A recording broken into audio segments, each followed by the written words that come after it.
Milenial itu antitesa orang tua mereka sendiri karena sistem yang ada saat ini menguntungkan semua orang tua atau generasi di atas mereka dan membuat milenial ingin mempunyai solusi ekonomi mereka sendiri. Sistem ekonomi milenial itu apa? Sharing, cashless, digital, dan rating comment. Mereka melawan hampir di semua lini sehingga Mas Yusuf Hadi pernah mengatakan milenial itu kill everything, membunuh semuanya. Apa yang dibunuh? Yang dibunuh adalah generasi di atasnya dan mereka menganggap apa yang digunakan generasi di atasnya tidak cool, tidak keren. Buktinya industri sabun batangan turun terus 10 tahun terakhir di mana milenial itu menggunakan sabun cair. Industri bir turun hingga 60% dibanding 15 tahun yang lalu di masa jayanya minuman bir karena milenial tidak ngebir, bahkan milenial tidak mabok. Olahraga golf itu dianggap mainan generasi tua, nggak cool. Buktinya golf viewer atau penonton golf itu turun hingga 25% dibanding masa jayanya 5 tahun yang lalu. Kredit card, milenial nggak pakai, mereka pakai digital money, e-money. Milenial itu tidak heboh belanja barang seperti generasi di atasnya yang suka nyetok. Mereka lebih instan, seperlunya dan senang dengan pengalaman. Kaum milenial itu sangat praktis, bahkan milenial itu membunuh kantor tempat kerja, membunuh dunia properti karena mereka menunda membeli properti, bahkan menunda nikah, bukan menunda pacaran mah mereka seneng. Secara ekonomi, milenial mempengaruhi 40% ekonomi dunia saat ini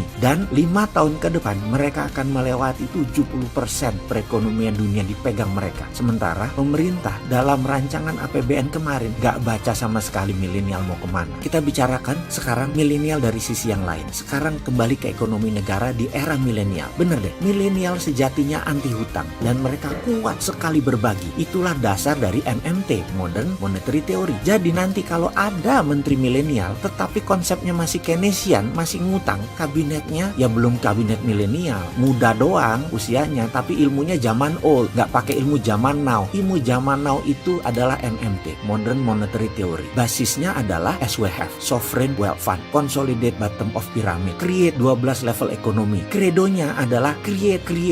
Itu adalah kredonya kaum milenial yang menggunakan MMT. Akan banyak perubahan ke depan karena penciptaan yang dilakukan dengan MMT, salah satunya misalnya baterai. Ini melawan hegemoni BBM. Secara singkat nih ya, kita mundur sebentar. Dunia ini terbagi dua kelompok besar, petahana atau incumbent. Mereka semua disponsori oleh perusahaan fosil oil, minyak bumi dan batu bara. Banyak negara dibuat bergantung dengan minyak bumi. Mereka masih mau berkuasa sampai 25 tahun ke depan, kalau perlu sampai 50 tahun ke depan. Sementara sisa dunia sudah mulai melawan, seperti kaum milenial, yaitu mereka anti plastik, pro lingkungan, anti batu bara. Kalau pemerintah Indonesia saat ini masih melindungi batu bara, masih pakai minyak bumi, masih pakai IMF, ditambah obor lagi. Kalau milenial yang MMT tidak, mereka pro baterai, anti plastik, pro printing money, pro project creation. Tapi belum bisa dilakukan karena incumbent gak bisa move on pejabat-pejabatnya. Masih kekunci IMF, masih kekunci sama obor Cina. Mesin Cina yang haus batu bara masih di nomor 1 kan. Kasian ya kaum milenial, mesti nunggu lagi, kirain sudah bisa sekarang.